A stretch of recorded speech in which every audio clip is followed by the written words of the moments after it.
بات کے اختتام پر اس نے پھر سے بے ہنگم قہقہہ لگایا۔ حرم اس کی بات پر ایسے مسکرائی جیسے کوئی بڑا کسی بچے کی معصومانہ باتوں پر مسکراتا ہے۔ اور تمہیں واقعی لگتا ہے کہ کوئی تمہیں بچا لے گا؟ اگر کسی نے تمہیں بچانا ہوتا تو تم ساری رات جیل میں نہ سڑتے۔ ایک رات اچھے اچھوں کے ہوش ٹھکانے لگانے کے لیے کافی ہوتی ہے۔ اور حرم کی بات سن کر اس کے واقعی ہوش ٹھکانے لگ گئے تھے۔ رضا، اس سے بیان ہر صورت لینا ہے اور وہ بھی آج ہی۔ اب یہ کام کس طریقے سے کرنا ہے یہ تم پر منحصر ہے۔ حرم نے اس پر نظر ڈال کر اپنی چیزیں اٹھائیں جب وہ آدمی بول پڑا، کیا میں وعدہ معاف گواہ بن سکتا ہوں؟ اور اس کی بات سن کر حرم کا دل کیا تھا کہ وہ اس آدمی کا گلا دبا دے۔ تم نے چند پیسوں کی خاطر کسی معصوم کی جان لے لی۔ دوسرے بے گناہ کی جان تمہاری وجہ سے زندگی اور موت کی کشمکش میں ہے، اور تم چاہتے ہو کہ تمہیں چھوڑ دیا جائے۔ تم بھی مٹی سے بنے ہو اور وہ بھی، تو تمہاری جان اتنی قیمتی کیسے کہ تمہیں انسانیت کا قتل کرنے کے بعد بھی چھوڑ دیا جائے؟ بولو۔ حرم طیش میں آ کر بولی۔ رضا، بیان لو اس کا، کل یہ ہر حالت میں عدالت پیش ہوگا۔ رضا کو سنجیدگی سے کہتی ہوئی وہ باہر نکل گئی۔ میں لوگوں سے ملاقاتوں کے لمحے یاد رکھتا ہوں، میں باتیں بھول بھی جاؤں تو لہجے یاد رکھتا ہوں۔ سرے محفل نگاہیں مجھ پہ جن لوگوں کی پڑتی ہیں، نگاہوں کے معنی سے وہ چہرے یاد رکھتا ہوں۔ ذرا سا ہٹ کے چلتا ہوں زمانے کی روایت سے، کہ جن پہ بوجھ میں ڈالوں وہ کاندھے یاد رکھتا ہوں۔ میں یوں تو بھول جاتا ہوں خراشیں تلخ باتوں کی، مگر جو زخم گہرے دیں رویے یاد رکھتا ہوں۔ حناش نے سنجیدگی سے تمام پھولوں کے ہار گلے سے اتار کر پیچھے کھڑے اپنے سیکریٹری کے حوالے کیے، جو پارٹی کے ممبر ان بڑے فخر اور جوش و خروش سے اس کو پہنا رہے تھے۔ کاظمی صاحب کے پرسکون رہنے کے اشارے پر اس نے سر جھٹک کر تلخی سے ان سب کو دیکھا۔ یہاں موجود زیادہ تر چہرے وہی تھے جو اس کے خلاف قتل کا مقدمہ درج ہونے پر اس کو تمسخرانہ نگاہوں سے دیکھتے تھے، اور اب انہی چہروں پر مصنوعی خوشی کا خول چڑھائے والہانہ انداز میں اس سے ایسے مل رہے تھے جیسے حناش کا ان سے بڑا کوئی خیر خواہ ہو ہی نہیں سکتا۔ پارٹی کے کچھ کارکنان ڈھول کی تھاپ پر بھنگڑا ڈال رہے تھے اور کچھ ہاتھوں میں مشروب کے گلاس تھامے دل جمعی سے انہیں دیکھ رہے تھے، جبکہ وہ کاظمی صاحب کے ساتھ ایک سائڈ پر بیٹھا بیزاری سے ان کے ڈرامے کے ڈراپ سین کا انتظار کر رہا تھا۔ تبھی اس کے کانوں میں ایک آواز آئی، ہاں، خرید لیا ہوگا جج کو رشوت دے کر۔ اس نے گردن موڑ کر اس طرف دیکھا جہاں سے آوازیں آ رہی تھیں۔ ایک کارکن دوسرے سے کہہ رہا تھا، لیکن سنا تو یہی ہے کہ اس کا ریکارڈ ہمیشہ صاف رہا ہے۔ دوسرا کارکن حیرت سے بولا، اتنا ہی پارسا ہوتا تو انسان نہیں فرشتہ ہوتا۔ یہ کہتے ہوئے وہ شخص شاید بھول گیا تھا کہ انسان فرشتوں سے زیادہ اونچے عہدے پر فائز ہے۔ سرمئی آنکھوں میں برہمی جاگی۔ اس نے اس شخص کو کچھ کہنے کے لیے منہ کھولا ہی تھا کہ کاظمی صاحب اس کے کندھے پر ہاتھ رکھ کر بول پڑے، تمہیں پتہ ہے حناش کہ ایک عام مکھی اور شہد کی مکھی میں کیا فرق ہوتا ہے؟ حناش نے ابرو اچکا کر انہیں دیکھا۔ ایک عام مکھی پھولوں کے ڈھیر میں بھی گندگی ڈھونڈ ہی لیتی ہے، جبکہ شہد کی مکھی گندگی کو چھوڑ کر ہمیشہ پھول پر بیٹھتی ہے۔ دونوں ہی مکھیاں ہیں، لیکن دونوں کی عادات اور باطن میں فرق ہے۔ انسانوں کی مثال بھی ان مکھیوں کی طرح ہی ہے۔ کچھ لوگ شہد کی طرح مٹھاس بانٹتے ہیں اور کچھ لوگوں کا کام ایک عام مکھی کی طرح گند پھیلانا ہوتا ہے، لیکن ان دونوں مکھیوں میں ایک عادت مشترک ہوتی ہے، دونوں اپنا کام ہر رکاوٹ کو پار کر کے پوری دل جمی سے کرتی ہیں۔ اسی لیے تم بھی اچھائی پھیلاؤ، ان کو پھیلانے دو گند۔ ان کی بات سن کر حناش مسکرا دیا، آپ ہمیشہ میری حوصلہ افزائی کرتے ہیں، کبھی مجھے ڈانٹتے نہیں ہیں، ایسا کیوں؟ بچے کی مثال تو تم نے سنی ہی ہوگی نا؟ کاظمی صاحب نے اسے متبسم نگاہوں سے دیکھا۔ لیکن میں 32 سالہ مرد ہوں، بچہ تھوڑی نہ ہوں۔ حناش ہنس کر بولا، ہر انسان کے اندر ایک بچہ موجود ہوتا ہے جس پر بڑھتی عمر کا کوئی اثر نہیں ہوتا، لیکن حناش اس بچے کو کبھی مرنے مت دینا، کیونکہ جب وہ بچہ مرتا ہے نا تو انسان کے اندر سے زندگی کو جینے کی صلاحیت بھی ختم ہو جاتی ہے۔ وہ اپنی نشست سے اٹھ کر اس کا کندھا دبا کر جا چکے تھے اور وہ ان کے الفاظ کی گہرائی کو محسوس کرتا وہیں بیٹھا رہ گیا تھا۔ ناظرین، آپ کو بتاتے چلیں کہ تحریک آزادی کے کارکن اور نیشنل اسمبلی کے ممبر سید حناش شاہ کو باعزت بری کر دیا گیا ہے۔ شہر کے بیشتر علاقوں میں تحریک آزادی کے کارکن جشن مناتے دکھائی دے رہے ہیں۔ اسکرین پر چلتے لائیو مناظر میں آپ دیکھ سکتے ہیں کہ نیوز اینکر اب اپنے نمائندوں کی مدد سے شہر کے مختلف حصوں کی فوٹیج دکھا رہا تھا، جہاں کارکن سڑکوں پر نکل کر آتش بازی کا مظاہرہ کر رہے تھے۔ جبران قریشی نے انتہائی تیش میں ریموٹ اٹھا کر LED کی اسکرین پر مارا۔ LED کی اسکرین سیاہ ہو گئی اور کانچ ٹوٹ کر زمین پر بکھر گیا۔ لیکن ایک چیز توڑ کر اس کا غصہ کم نہیں ہوا تھا۔ جو چیز اس کے ہاتھ میں آتی گئی وہ زمین سے لپٹ کر اپنی ناقدری پر ماتم کناں ہو گئی۔ سارم، اس کا سیکریٹری، جو دروازے کے باہر ڈرا سہما کھڑا تھا، اس کی دہاڑ پر چاروں ناچار اسے اندر آنا ہی پڑا۔ جیسے ہی وہ اندر داخل ہوا، کوئی چیز اڑتی ہوئی اس کے ماتھے سے ٹکرائی اور زمین بوس ہو گئی۔ درد کی شدید لہر اس کے پورے وجود میں سرایت کرتی چلی گئی۔ تم نے کہا تھا کہ اس معاملے کو سنبھال لو گے، کیا خاک سنبھالا ہے؟ وہ بڑے مزے سے دندناتا پھر رہا ہے۔ سارم ہاتھ کی مدد سے ماتھے سے رسنے والے خون کو روکتا سہمی ہوئی چڑیا کی طرح دبک کر ایک کونے میں کھڑا تھا۔ قریشی شراب کی بوتل منہ سے لگا کر خود کو پرسکون کرنے لگا۔ باس، اب کیا کرنا ہے؟ کچھ دیر بعد سارم نے آہستہ سے پوچھا۔ مبادا وہ اسے جان سے ہی نہ مار دے۔ اس کو اپنی آزادی کے گنے چنے دن آرام سے گزار لینے دو۔ کچھ عرصے بعد اس کا کام تمام کریں گے، اور ہاں، ان سب لوگوں کو مروا دو جو میرے کام کے متعلق جانتے ہیں یا جس کے پاس معمولی سا بھی ثبوت ہو۔ قریشی اب قدرے پرسکون لہجے میں بولا۔ شراب کے نشے کا اثر ہونے کی وجہ سے وہ آہستہ آہستہ غنودگی میں جا رہا تھا۔ سارم نے نفرت سے اسے دیکھا، پھر سر ہلا کر درد کی ٹیسیں برداشت کرتا باہر چلا گیا۔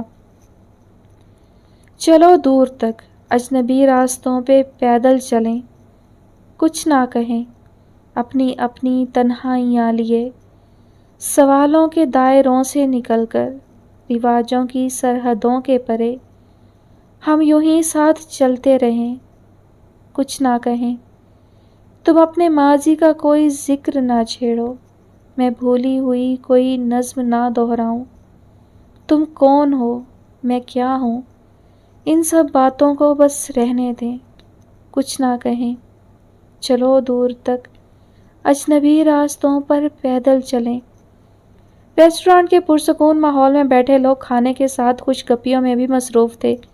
کھانے کی اشتہا انگیز خوشبو چاروں طرف پھیلی ہوئی تھی، ساتھ میں مدھم آوازیں مسلسل ابھر رہی تھیں۔ اس کی نظروں کا مرکز گلاس وال کے دوسری طرف رکھے وہ پھول تھے جو گلاس سے صاف نظر آ رہے تھے۔ سفید چنبیلی کی بیل زمین سے نکل کر ریسٹورانٹ کی چھت پر چڑھ رہی تھی۔ اسی وقت کوئی ریسٹورانٹ کا دروازہ کھول کر اندر داخل ہوا۔ ہاناش کو وہ باہر سے ہی نظر آ گئی تھی، اس لیے وہ بلا توقف اس کی جانب بڑھ گیا۔ حرم کی محویت کو کرسی سرکنے کی آواز نے توڑا تھا۔ اس نے چونک کر دیکھا، ہاناش اس کے سامنے والی کرسی پر بیٹھ چکا تھا۔ وہ اس وقت ایش گرے فارمل سوٹ میں ملبوس تھا، سیاہ بال سلیقے سے پیچھے کی طرف سیٹ کیے ہوئے تھے۔ السلام علیکم۔ وعلیکم السلام۔ ہاناش کے سلام کرنے پر اس نے سر ہلا کر جواب دیا۔ حرم نے اپنی ٹھنڈی کافی کو دیکھا، پھر مینیو کارڈ اٹھا کر اس سے پوچھا، تم کچھ منگواؤ گے؟ اس نے آپ جناب والا کوئی تکلف نہیں کیا تھا۔ بلیک کافی، ہاناش نے زیر لب مسکراتے ہوئے جواب دیا۔ حرم نے سر ہلا کر ویٹر کو اس طرف آنے کا اشارہ کیا۔ اس ملاقات کا مقصد؟ حرم نے کافی سے نکلتی بھاپ کو بغور دیکھتے ہوئے پوچھا۔ وہ ایک لمحے کے لیے جذبز ہوا، پھر گہرا سانس لے کر گمبھیر لہجے میں بولا، میں جانتا ہوں کہ اس شخص سے جھوٹی گواہی آپ نے دلوائی تھی کہ وہ قتل اس نے اپنی ذاتی پرخاش کے سبب کیا تھا۔ حرم نے اسے سنجیدگی سے دیکھا، پھر بولی، جھوٹی نہیں، سچی۔ سچ کو جھوٹ کے لبادے میں پیش کریں گی تو وہ جھوٹ ہی لگے گا۔ لوگ چیزوں کی ظاہری حالت کو ہی دیکھتے ہیں۔ تم یہ بھی کہہ سکتے تھے کہ جھوٹ کو سچ کے لبادے میں پیش کیا، یہ فکرہ زیادہ مناسب رہتا۔ حرم اسے دیکھتے ہوئے مزے سے بولی۔ وہ بے رحم ہونے کے ساتھ ساتھ ڈھیٹ بھی تھی۔ ہاناش سر جھٹک کر ہنس پڑا۔ مطلب آپ کہنا چاہ رہی ہیں کہ وہ قتل میں نے کیا ہے؟ ہو نوز؟ اور ہاناش کا صدمے سے منہ کھل گیا۔ حرم نے اس کے تاثرات دیکھ کر مسکراہٹ دبائی، پھر براؤنیز کی پلیٹ اٹھا کر اپنے سامنے رکھی، کانٹے کی مدد سے چھوٹا سا ٹکڑا توڑ کر منہ میں رکھنے لگی کہ اس کا ہاتھ ہوا میں ہی رک گیا۔ اس نے پہلے ہاناش کا سوٹ دیکھا، پھر اپنے کپڑوں پر نظر ڈالی، پھر دوبارہ ہاناش کو دیکھا۔ ہاناش نے الجھ کر اس کو دیکھا، پھر اس کی نظروں کا تعاقب کیا تو وہ چاہتے ہوئے بھی اپنی مسکراہٹ نہیں چھپا سکا۔ اس کے ہونٹوں کے کونوں سے پھوٹتی مسکراہٹ نے حرم کو آگ ہی لگا دی۔ وہ دونوں ہی اس وقت ایش گرے رنگ کے کپڑوں میں ملبوس تھے۔ حرم کی سادہ شلوار قمیض تھی جس پر جامنی رنگ کی پٹیاں لگی ہوئی تھیں۔ شال کو اس نے پھیلا کر کندھوں پر ڈالا ہوا تھا، جبکہ سیاہ بال کیچر میں مقید تھے۔ ریسٹورانٹ کی زرد روشنی میں اس کی گندمی رنگت چمک رہی تھی۔ ہاناش کو اس وقت وہ اپنے دل کے بہت قریب لگی۔ لیکن وہ پبلک پلیس پر اپنی عزت کا کباڑا نہیں کروانا چاہتا تھا، اس لیے دل کو ڈپٹ دیا جو بار بار اس کو دیکھنے کی ضد کر رہا تھا۔ حرم نے جلدی جلدی اپنی کافی ختم کی اور جانے کے لیے اٹھ کھڑی ہوئی۔ وہ دونوں ریسٹورانٹ سے ایک ساتھ نکلے تھے۔ پارکنگ کی طرف بڑھتے ہوئے انہیں اپنے پیچھے ایک آواز سنائی دی، اللہ کے نام پر کچھ دے دو، اللہ آپ دونوں کو ہمیشہ خوش اور ایک ساتھ رکھے گا۔ ان دونوں نے مڑ کر دیکھا۔ ایک 5-6 سالہ بچی میلے کچیلے حلیے میں ہاتھ پھیلائے کھڑی تھی۔ حرم کو اس میں علین نظر آئی، وہ بھی تو تقریباً اتنی سی ہی تھی۔ اس کے دل کو کچھ ہوا، اس نے اپنے بیگ کی طرف ہاتھ بڑھایا، بیگ سے پیسے نکال کر سر اٹھایا تو دیکھا کہ حناش اس بچی کے سامنے گھٹنوں کے بل بیٹھا کچھ کہہ رہا تھا۔ پھر اس نے اپنے والٹ میں سے 1000 والے چند نوٹ نکال کر اس بچی کو تھمائے۔ بچی کا چہرہ ایک دم کھل اٹھا۔ پھر اس نے دوبارہ اس کو کچھ کہا، بچی نے سر ہلایا۔ حرم کو اس وقت وہ شخص پیارا لگا تھا۔ اسے یاد آیا کہ یونیورسٹی میں بھی کوئی مانگنے والا مل جاتا تو وہ رک کر اس کو یوں ہی بے دریغ پکڑا دیا کرتا تھا۔ وہ ایک بات ماننے پر مجبور ہو گئی تھی کہ اس شخص کا دل واقعی بہت پیارا تھا۔ حناش کھڑا ہوا تو دیکھا کہ وہ اپنی گاڑی میں بیٹھ رہی تھی۔ ایک دم اس کو بچی کی دعا یاد آئی تو ایک دلکش مسکراہٹ نے اس کے لبوں کا احاطہ کر لیا۔ گہرا سانس لے کر مسکراتا ہوا وہ بھی اپنی گاڑی کی طرف بڑھ گیا۔ سیاہ گاڑی سید لاج کے پورچ میں آ کر رکی۔ گاڑی سے نکل کر وہ لان کی طرف ہی بڑھ گیا جہاں ولیجہ اور سیف بیٹھے چائے پی رہے تھے۔ ابراہیم پورے لان میں سائیکل گھماتا پھر رہا تھا۔ السلام علیکم بھائی، اس کو اس طرف آتا دیکھ کر ولیجہ شاہ نے سلام کیا۔ وعلیکم السلام، اس نے مسکرا کر جواب دیا۔ میں یہ کال سن کر آتی ہوں۔ ولیجہ نے موبائل سامنے کیا جس کی بیل بجنا شروع ہو گئی تھی۔ سیف سر ہلا کر اس کی طرف متوجہ ہوا جو دوسری کرسی پر بیٹھ گیا تھا۔ So how was the date? Saif نے مسکراہٹ دبا کر پوچھا۔ جواباً حناش نے اسے زبردست گھوری سے نوازا۔ تم فی الحال اپنا منہ بند ہی رکھو تو بہتر ہے۔ کیوں؟ کس خوشی میں؟ سیف فوراً تڑک کر بولا۔ حرم کو کیا کہہ کر آئے تھے تم؟ او تو پراسیکیوٹر صاحبہ نے تم سے میری چغلی کی ہے۔ ویسے مجھے ان سے اس قدر غیر مہذب حرکت کی امید نہیں تھی۔ بکواس کیے بغیر اس شخص کا بالکل گزارا نہیں تھا۔ جیسے میں تو تمہیں جانتا ہی نہیں ہوں، حناش خشمگی لہجے میں بولا۔ جواباً سیف نے پورے دانتوں کی نمائش کر دی۔ ہائے بڑے پاپا، ابراہیم سائیکل چلاتا اس کے پاس آیا۔ ہے چیمپ، بڑے پاپا آپ میرے ساتھ کھیلیں گے؟ اس سے پہلے کہ حناش کوئی جواب دیتا سیف کی زبان پھسلی۔ بیٹا اب اکیلے کھیلنے کی عادت ڈال لو کیونکہ بڑے پاپا کے ساتھ کھیلنے کے لیے کوئی اور آ رہی ہے۔ جب بھی بولنا فضول ہی بولنا۔ آؤ ابراہیم، ہم نیڈ فار سپیڈ کھیلتے ہیں۔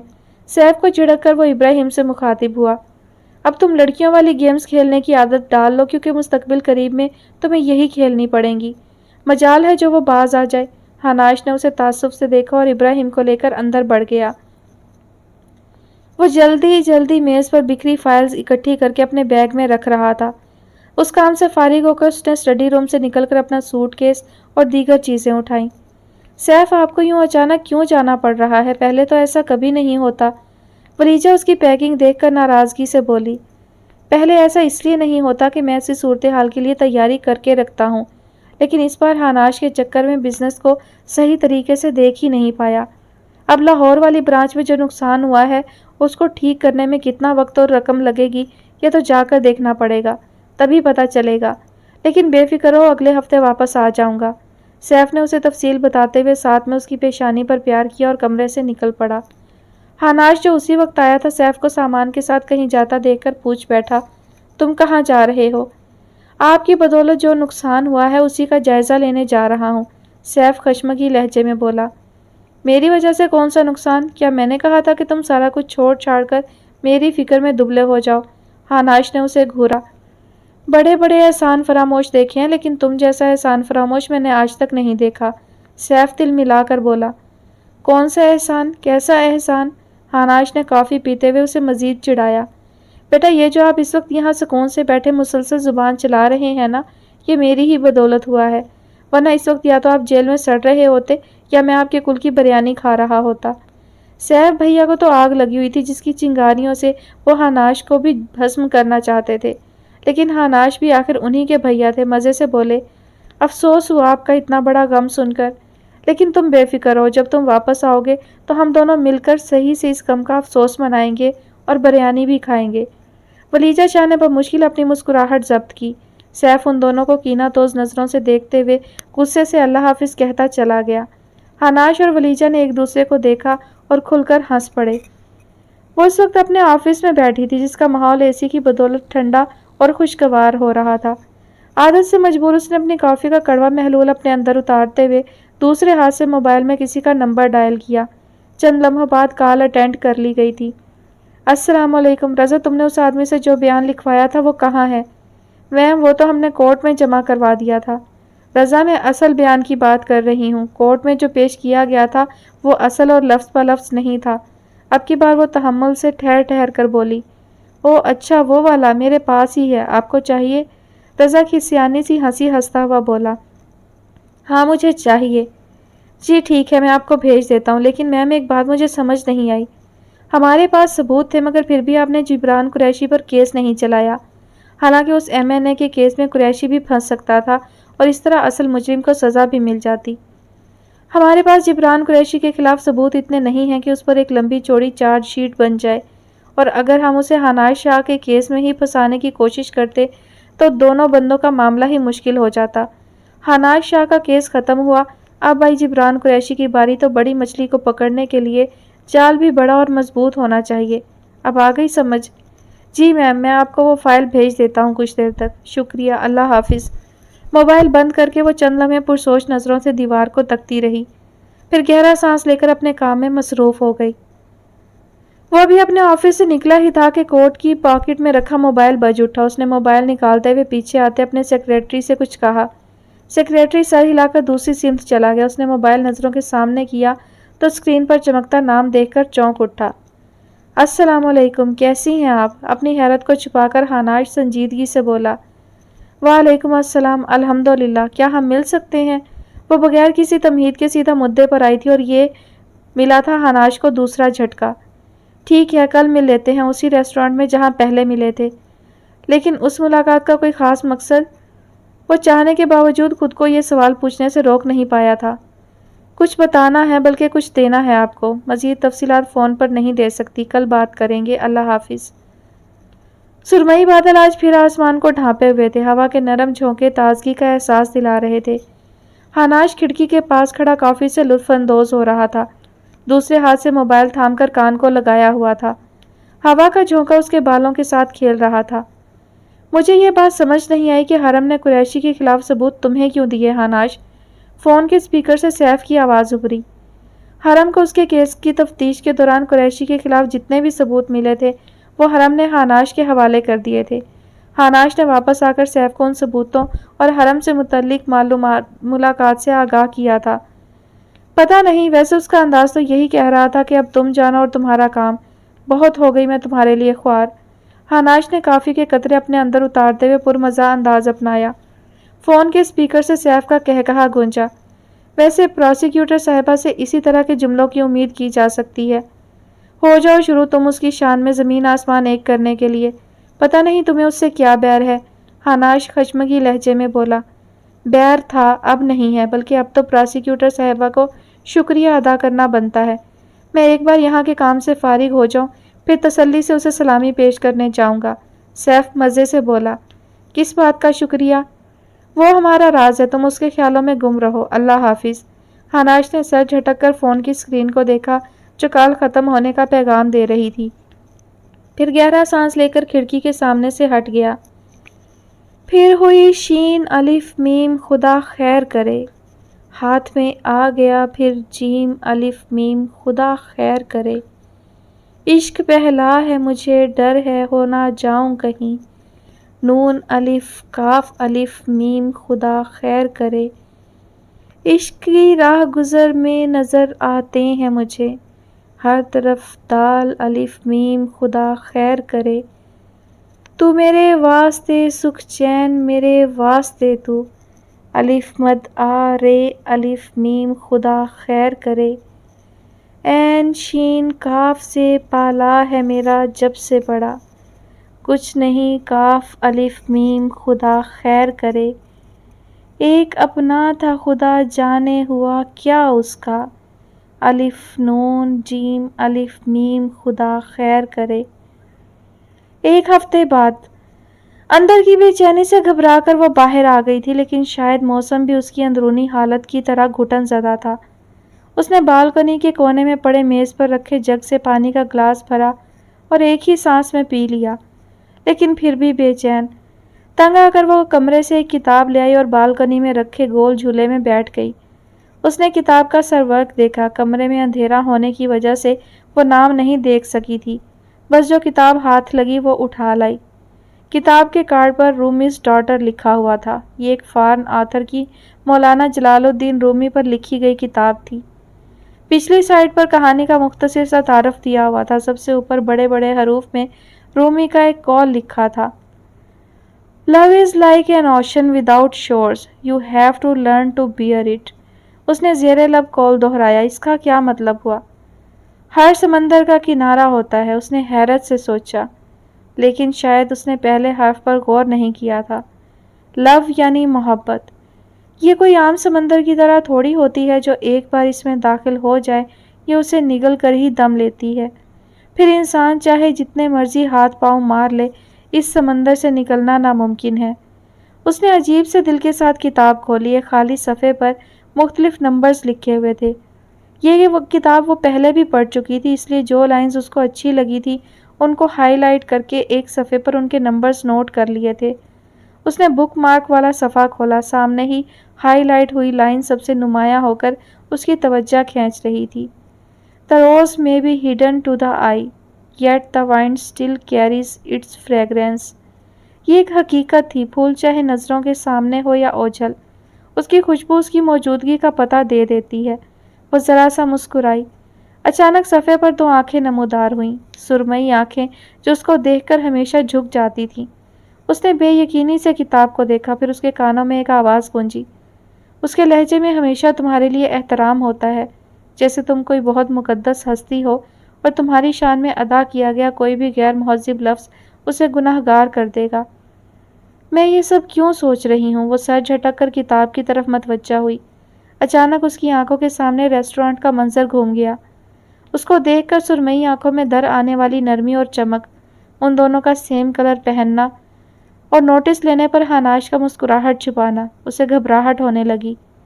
"حرم مت سوچو یہ سب، تم ہمیشہ سے پریکٹیکل لائف گزارتی آئی ہو، ان خرافات کی تمہاری زندگی میں کوئی جگہ نہیں ہے." اس نے خود کو ڈپٹا۔ ہوا کا جھونکا مسکراتا ہوا وہاں سے گزر گیا۔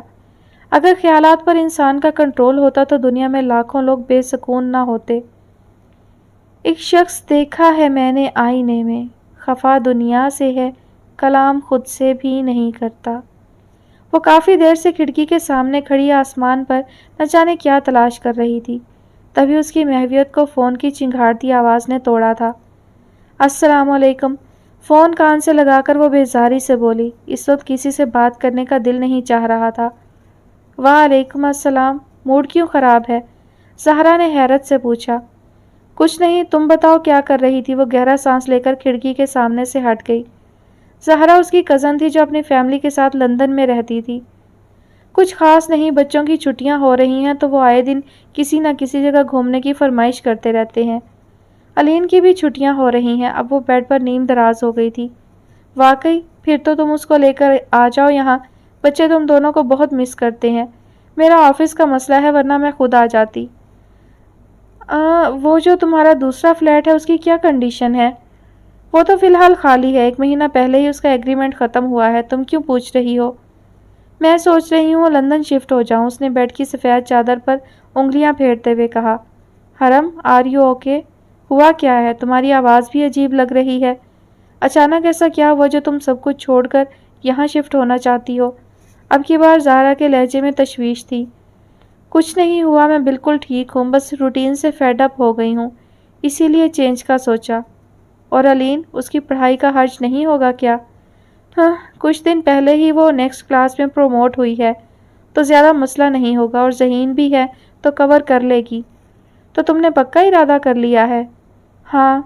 "چلو ٹھیک ہے، جیسے تمہیں بہتر لگے۔ تو پھر کب تک آ رہی ہو؟" "تقریباً 1 ڈیڑھ ہفتہ۔" "اتنی جلدی ویزا لگ جائے گا؟" اب زہرا نے حیرت سے پوچھا۔ "زہرا صاحبہ، آپ شاید بھول رہی ہیں کہ میں ایک وکیل ہوں." حرم بے نیازی سے بولی، پھر چند ایک باتیں کر کے فون بیڈ پر پھینک دیا۔ اسے جلد از جلد یہاں سے جانا تھا، اگر مزید یہاں رہی تو وہ پاگل ہو جائے گی۔ اسے لگ رہا تھا کہ جگہ کی تبدیلی سے دل کی بے چینی بھی کم ہو جائے گی، اس بات سے بے خبر کہ یہ کوئی وقتی جذبہ تھوڑی نہ تھا جو اتنی آسانی سے جان چھوڑ دیتا۔ ابھی تو اس سفر کا آغاز ہوا تھا اور اس سفر کے دو ہی انجام ہوتے ہیں، یا تو انسان منزل پر پہنچ جاتا ہے یا پھر تکلیفیں سہتے سہتے راستے میں ہی ڈھیر ہو جاتا ہے، لیکن واپسی کا کوئی راستہ نہیں ہوتا، اور ابھی تو اس کے سفر کا آغاز ہی ہوا تھا۔